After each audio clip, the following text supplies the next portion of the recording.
অবৈধ সম্পর্কের জেরে বৌদিকে খুন। 13 বছর পর দেওরের যাবজ্জীবন কারাদণ্ড।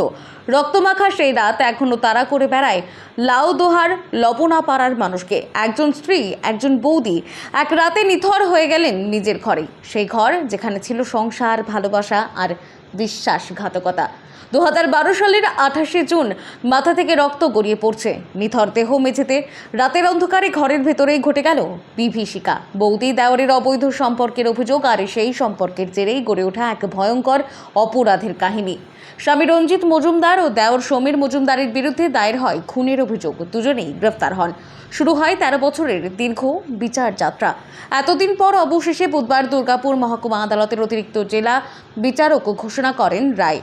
স্বামী রঞ্জিত মজুমদার বেকসুর খালাস, কিন্তু দেওর সমীর মজুমদার দোষী। তার বিরুদ্ধে ঘোষণা হয় যাবজ্জীবন কারাদণ্ড। মেয়ের বাপের বাড়ির লোকেরা ভেঙে পড়লেও রায়ে আজ অনেকটা স্বস্তি।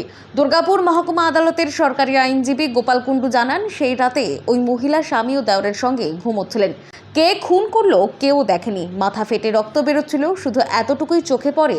কিন্তু সম্পর্ক, পরিস্থিতির সন্দেহ, সবকিছুর বিচার করে আদালত সিদ্ধান্ত নিয়েছে।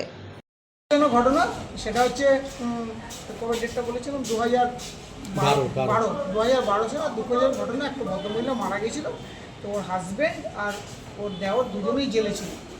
লিগেল এডের মামলা ছিল, 14 বছর জেলে ছিল। হাজব্যান্ডকে বেকসুর খালাস করেছে আর ওই দেওরকে যাবজ্জীবন দিয়েছে। জীবন মানে হোল লাইফ। এবার কোর্ট কনসিডার করবে ওর কন্ডাক্টের উপর, আর 10,000 টাকা ফাইন দেওয়ারের উপর। এডিজে স্পেশাল কোর্ট অর্ডার দিয়েছে। মামলা দুজনের এগেস্টেই খালাস হওয়ার ছিল। এখন যেহেতু অর্ডার দিচ্ছে সেটা কিন্তু সমালোচনা করা ঠিক না, কিন্তু আমরা এটা অ্যাপিল করব। ঘটনাটা হচ্ছে একদিন রাত্রেবেলায় সবাই এক ঘরে শুয়েছিল, মানে আসামি প্লাস হাজব্যান্ড, তার ওয়াইফ, তার দুটো রিলেটিভ এসেছিল, এক ঘরে শুয়েছিল। হঠাৎ রাত্রেবেলা দেখা গেল যে ভদ্রমহিলার মাথা থেকে রক্ত পড়ছে। ব্যাস, এই হচ্ছে ঘটনা। কে মেরেছে কোনো আই উইটনেস নেই। সাবসিকুয়েন্টলি অনেকেই দেখেছে, কিন্তু মারতে কেউ দেখেনি, যেহেতু রাত্রে ঘটনা হয়েছে, লাইট বন্ধ ছিল। আজকে ছিল টোটাল 7 দেওয়ারের সঙ্গে এই বৌদির একটা ইলিগাল রিলেশন ছিল। এটা অ্যালিগেশন, কিন্তু এটা প্রমাণ হয়নি, এটা অ্যালিগেশন।